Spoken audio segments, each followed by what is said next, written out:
sáré ní dédé bí aago méje kù bí ìṣẹ́jú mẹ́ẹ̀ẹ́dógún ní àná. Hospital tó wà ní Ifẹ̀, OAU Teaching Hospital, ibẹ̀ ni wọ́n ti wà láti bí ìgbà díẹ̀ kí ọlọ́jọ́ tó dé ní àná.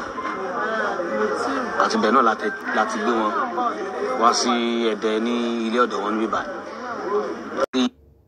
Yes ni bàbá, wọ́n máa pé 74 ní May yíyẹ tàwa.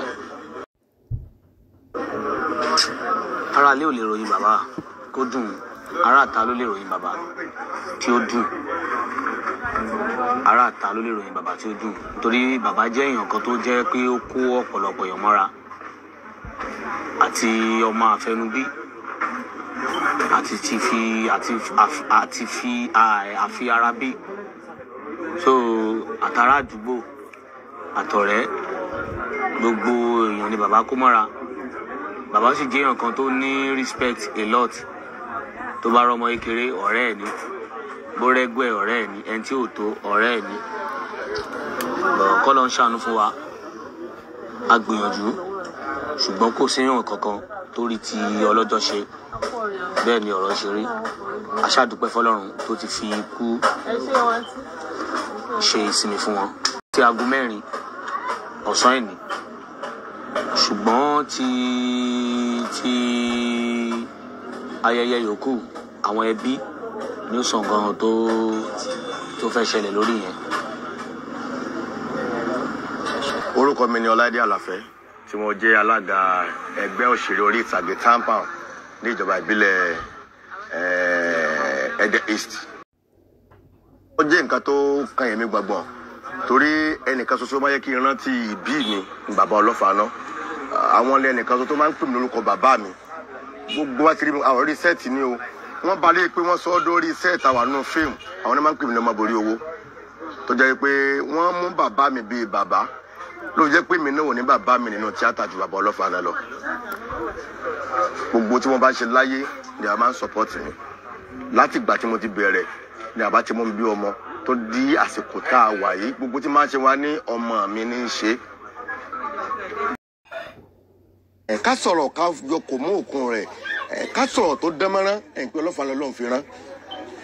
Ó tó wá jẹ́ olóyè pàtàkì nínú ìjọ bàbá wa tìbẹ́tìlẹ̀ tẹ́dẹ́. Sáà wá sọ nǹkan nù lẹ́dẹ́. Ṣé ní orí ìtàgé sáà sọ nǹkan nù? Ṣùgbọ́n ọjọ́ lọ́njọ́ á lọ o. Ọjọ́ lọ́njọ́ á lọ. Naija Toibat Bello, bàbá ọkọ mi ni, ọmọ ọkọ mi ni, ó ń ṣe dáadáa nínú fámìlì. Ó sì máa ṣeré Yorùbá tí wọ́n wú wa lórí. Kódà mo ra àwọn akẹ́sẹ̀ tí ẹ pé ní ẹ̀yìn ọmọ ni ẹ máa bá ń gbé sí tẹlifíṣàn. Kódà ìtí ọ̀sẹ̀ lẹ́nu ọjọ́ bẹ́ta ìmú wọn tá a rẹ́rìn. Bàbá gidi ni, bàbá ọba bọ ọmọ ni. Àwa tá a tún jẹ́yàwó ní Olúkòsì náà mọ̀ ṣe dáadáa sí a. Kò síbi tá a ti lè rí ẹ̀. Yóò dùn yóò ṣe dáadáa sí a, ìfà lówó. Kọ́lọ́run bá mi kó wá bá tẹ̀ wọ́n sáfẹ́fẹ́ rẹ̀. Àlùjánnà onídẹ̀ra, kọ́lọ́run bá fi dẹ̀ wọ́n. Gbogbo tí wò lè ṣe tán, kọ́lọ́run bá kó já àwọn ọmọ ó lè ṣe jù bẹ́ẹ̀ lọ. Kọ́lọ́run bá gbọ́wọ́ àwọn ọmọ sókè. Àwọn ìyàwó tí wọ́n fi ilẹ̀, kọ́lọ́run má fi nǹkan ṣe wọ́n, má fi nǹkan ṣàwọn ọmọ. La hawla wala quwwata illa billahi al-azim.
So ṣe mọ̀ pé eléyìí tí ẹ̀sùn jẹ́ bó ṣe jẹ́ ni Ọ̀yọ́ state lèmi ti wá Ìbàdàn mo ti wá ọ̀pọ̀lọpọ̀ àwọn náà tẹ̀ rí from Ondo Èkìtì Ògùn bẹ́ẹ̀ mí pé ó tún ọjọ́ kìíní tún súnmọ́ ló fà tẹ̀ fi rí pé otherwise Olofa nídìí iṣẹ́ tíátà kọjá bẹ́ẹ̀ Ọlọ́run dá orí ayé wa orí ayé lò láàrin wa orí ayé lò nínú ayé so kì í lè ṣe in the next 10 years àròkúrò ṣùgbọ́n adé Ọlọ́run ní gbogbo wa ìjọba bá ṣe pọ́npá àwọn adé lórí àlejò tí kò ní ìgbà wo wá ni o ibo ni yóò ti wáyé o àwọn nǹkan tí Ọlọ́run jẹ́ kó ṣe àjòjì sí wa nìyẹn so òkú wọn ni àwa fún.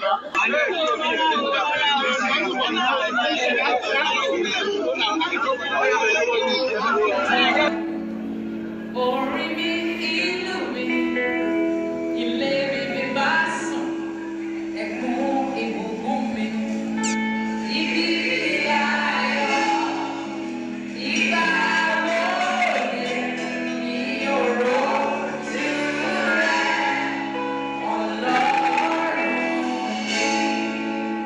Òró kì í wà níbẹ̀, bẹ́ẹ̀ ni kò sóṣùpá. Àwọn àgẹ̀lì kọrin kọrin kọrin kọrin níbẹ̀.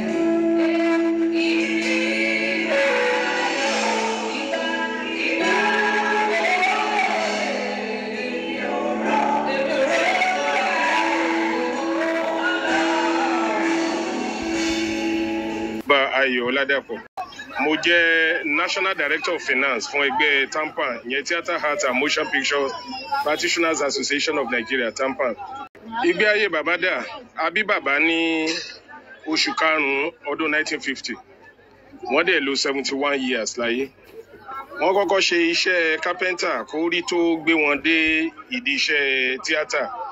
Ní 1972 ni wọ́n dá Olofa Theatre Group sílẹ̀ pẹ̀lú àwọn sòǹgbàsòǹgbà tí wọ́n wà ní ìlú Ìbàdàn ní ọdún yẹn lọ́hùn tí wọ́n sì bẹ̀rẹ̀ sí ṣe eré orí ìtàgé fún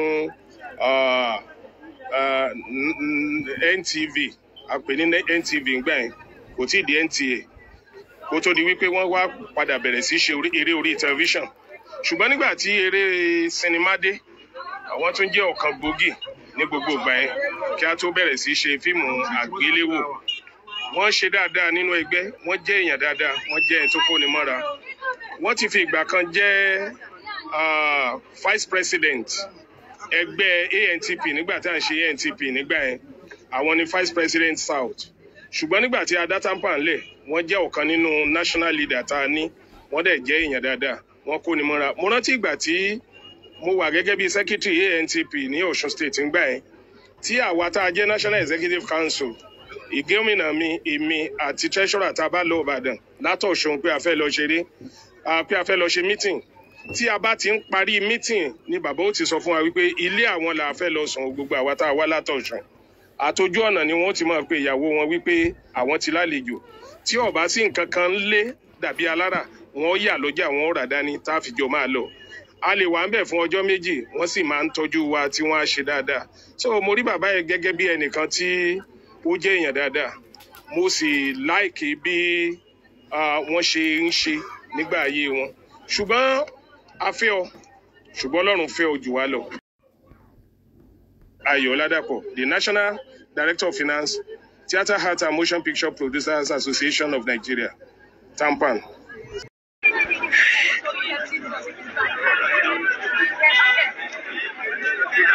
ṣe ẹ̀rí mi ní orúkọ mi ní àtàkùn orúkọ mi jẹ́ sàárì ló bàbá mi ìgbà máa pè ní àdàbà nígbà òkèjì mọ́ wò wọ́n náà ọmọ rẹ̀ lóbìnrin ni ọmọ agbẹ́mọ̀rú òní ọmọ agbẹ́mọ̀rú òní ọmọ akọ́pàdé ìtura mú jẹun tí oríjúmọ̀ tó sí ọmọ ká tó máa gbèmọ́ ọba jẹ́ ń jẹ sórí tọrọ bá ká mi lára ọmọ ìgbé nìkan yóò ń tì nǹkan yìí sì ní ìyá mi ojú